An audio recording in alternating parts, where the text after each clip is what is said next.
The Cliffs Shaft Mine Museum is a former iron mine, now a heritage museum, located on Euclid Street between Lakeshore Drive and Spruce Street in Ishpeming, Michigan. The museum, operated by Marquette Range Iron Mining Heritage Theme Park Incorporated, celebrates the history of the Marquette Iron Range. The site was designated a State of Michigan Historic Site in 1973 and placed on the National Register of Historic Places in 1992. History: The Iron Cliffs Company was established in 1865 by a group of New Yorkers including Samuel J. Tilden. They obtained property in Marquette County and opened their first mine, the Barnum Mine, in 1867. Two shaft, the A and B, were sunk. The company obtained 3 more mine pits by 1870. In 1877, Iron Cliffs began exploratory drilling on this site overlooking Ishpeming. Drilling uncovered iron ore, and in 1879 the company opened the Cliffs Shaft, then known as the New Barnum. A new boiler house and engine house were built on the site in the early 1880s. In 1888, the name was changed from New Barnum to the Cliffs Shaft.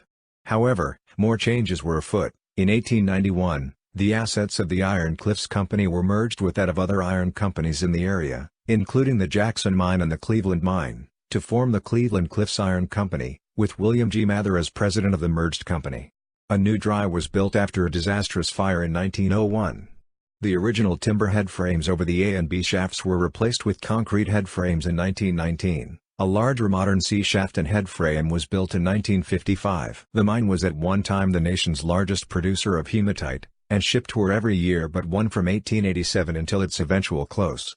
Mining at this site continued until 1967, marking the end of underground iron mining in the area. The Cliffs Shaft Mine Complex was listed on the National Register of Historic Places in 1992.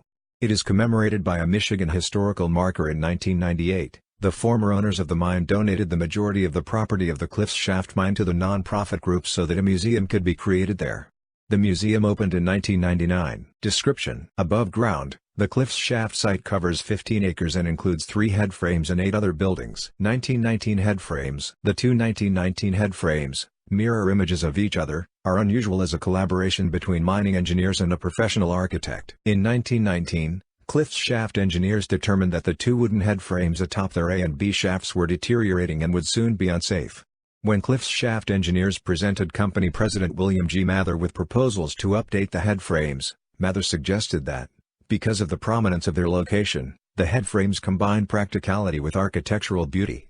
The company retained George Washington Marr, a Prairie School architect from Chicago's Condren Company, to design the new head frames. Marr came up with a distinctive obelisk-shaped, Egyptian Revival design for the head frames. The company immediately began building the new head frames around the old wooden ones.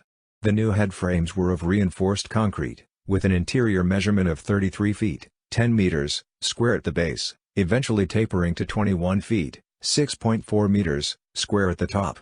A pyramidal roof brought the full height to 96 feet 9 inches, 29.49 meters. The structures are substantially similar, but mirror images of each other. The positions of interior beams were largely determined by available openings in the wooden head frames being built around.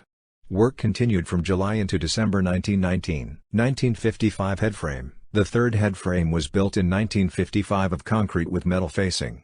It was the first cope hoist built in the Western Hemisphere. Other structures. The site also includes the single-story stone boiler house and engine house, 1880, the single-story brick dry house, 1901-02, a laboratory, circa 1917, a brick blacksmith shop, and the brick mine office building. Underground. The Cliffs Shaft Mine was one of the largest iron mines in Michigan, containing 65 miles, 105 kilometers, of tunnels running to depths of 1,358 feet, 414 meters. It continues to be one of the best preserved examples of underground mining in the Marquette Iron Range. Museum. Visitors can see mining artifacts, photographs and equipment, as well as a chemical lab, blasting items, and the engine house with its air compressor room. Tours are available. The museum also displays the mineral collections of the Ishpeming Rock and Mineral Club. The shaft site and museum are served by the Iron Ore Heritage Trail, a 47-mile, 76 kilometers, bicycle and hiking trail that covers much of the length of the Marquette Iron Range.